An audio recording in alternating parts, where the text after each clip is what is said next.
네, 안녕하세요. 우리 그 투자자산 운용사 이제 학습하시기 전에 좀 이렇게 좀 알고 계시면 좀 좋을 만한 내용들을 조금 오리엔테이션으로 준비해 봤습니다. 시험 볼게요. 이제 응시 자격은 뭐 제한 없고 중요한 거예요, 이게. 70점 이상. 70점이 뭐냐? 총 100문제가 사지선다로 나와요. 이 중에 70개 이상이면 되는데 각 과목별로 40점 이상을 받아야지 꽈락을 면해요. 총점 70점 이상, 과목별 40점 이상이에요. 한 문제에 1점이기 때문에요. 그렇게 이제 뭐 40문제, 그죠? 40점이니까 예를 들어 어떤 과목은 뭐 30문제다. 40%면 0.4니까 12문제 이상을 맞춰야 된다라는 거예요. 자, 시험 시간은 120분이에요. 그래서 제가 보니까 이게 뭐 회차마다 좀 다른데요.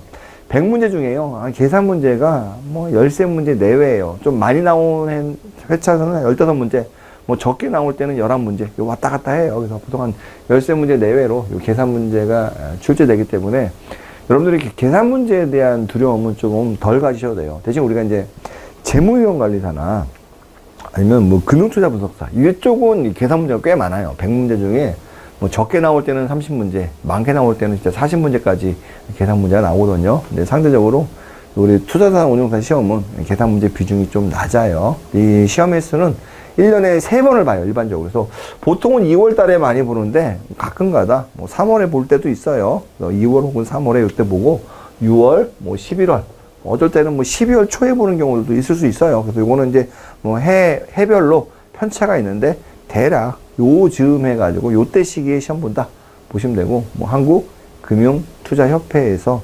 주관하는 시험이고, 이 기본적으로 이제 투자자산 운용사는 자산운용 업무를 하기 위해서 필수 자격증이에요. 이거 이제 자격증이 있어야지만 업무를 할 수가 있고, 금융상품도 우리가 판매도 할 수 있고, 과목은 총 3과목이에요.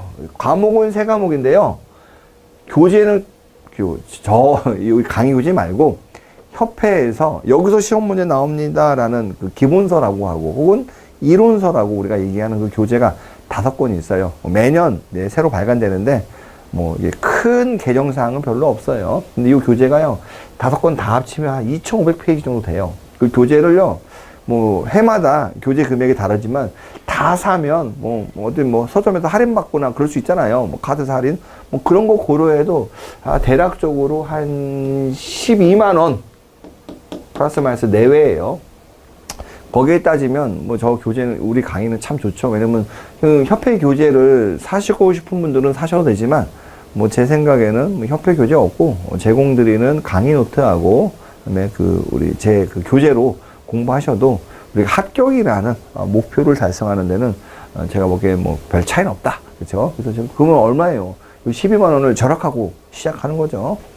자, 준비물은 시험 볼 때 이 신분증은 학생증 이런 거 안 돼요. 우리가 말하는 여권이나 그죠? 주민등록증 같은 것들. 일반 계산기 대신 이제 공학용 계산기는요. 초기화를 해야 돼요. 내가 하는 게 아니라 감독관 앞에서 초기화 해가지고 뭐 결과적으로 이 공학용 계산기지만 기능은 일반 계산기의 기능이 있도록 만든 거죠. 그래서 그다음에 컴퓨터 사인펜, 뭐 볼펜 이런 것들도 필요해요. 자, 수험 기간 이제 궁금하죠. 도대체 저 몇 달 걸릴까요? 막 이런 분들이 너무 많아요. 제가 그걸 어떻게 알아요? 그렇죠? 몇 달 걸릴까요? 저 같은 사람은 공부 안 해도 붙어요. 그렇죠? 공부 열심히 하는 사람은 일주일만 해도 붙고, 공부 하나도 안 하면 1년 내내 시험만 봐요. 공부 하나도 안 하고. 그럼 계속 떨어져요. 그래서 이거는 저 몇 달 붙을까요? 라고 해서, 참 이게 말하기가 어려워요. 대신 이제 여러 가지 이제 변수들이 있는데 그 변수에 따라서 일반론적인 관점에서 말씀을 드릴 수 있어요. 일단은 요 배경 지식인 거죠. 요 대부분의 문제들이 굉장히 다양한 영역인데 그래도 많은 부분이 우리가 이제 재무 쪽, 이제 우리가 이제 재무관리라고 볼게요. 재무관리 쪽 부분들이 좀 나아요. 그래서 요런 재무 쪽에 대한 배경 지식이 있으신 분들은 조금 수월하게 붙고 공부기간도 짧아질 수 있고 공부할 수 있는 시간 확보.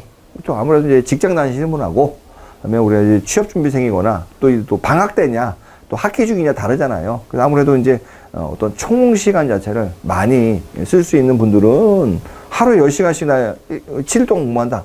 그럼 이런 분들은 일주일만 공부해도 붙을 수 있는 거고, 나 하루에 1시간밖에 못 하는데, 그럼 이런 분들은 어떨 경우에는 한 달 넘게 공부해도 붙을까 말까 하는 분도 있고요. 그래서 공부 시간. 그다음에 인강 수강 유무. 이건 왜 그러냐면 제가 인강을 어떤 분들은 스스로 공부하는 게 어려운 분들이 있어요. 그래서 우리가 세상에 있는 사람이 다 공부 잘하는 건 아니에요. 공부하는 것도 약간 재능의 영역도 없지 않아 있고요. 그래서 스스로 계획 짜가지고 탁탁탁 혼자 나는 그래서 이만큼 오늘 이만큼 공부하고 이만큼 공부하고 이만큼 공부하고 문제 풀고 이런 분들은 그냥 혼자 공부하셔도 제가 보면 괜찮을 것 같아요. 대신 이제 스스로 공부하기 어려운 분들 있잖아요. 예를 들어 뭐 여러 가지 그 성향일 수도 있고 그런 분들은 인강을 들으시면 자기가 좋으나 싫으나 들으면 그 시간만이라도 집중하면은 자연스럽게 커리큘럼을 따라오게 돼 있죠. 그럼 그 커리큘럼대로 하면 어느 정도 합격이 된다라는 거죠. 그래서 이것도 좀 보시면 되고 당연히 개개인의 학습 능력이죠. 집중도 우리가 뭐 IQ 물론 이게 IQ가 낮다라고 이 시험을 못 붙는 건 아니에요. 그만큼 어려운 시험은 아니고 뭐 제가 말하면 약간 운전면허증 같은 거였어요. 어떤 사람은 운전에 좀 센스가 있잖아요. 이런 분들은 그냥 한 번 시험에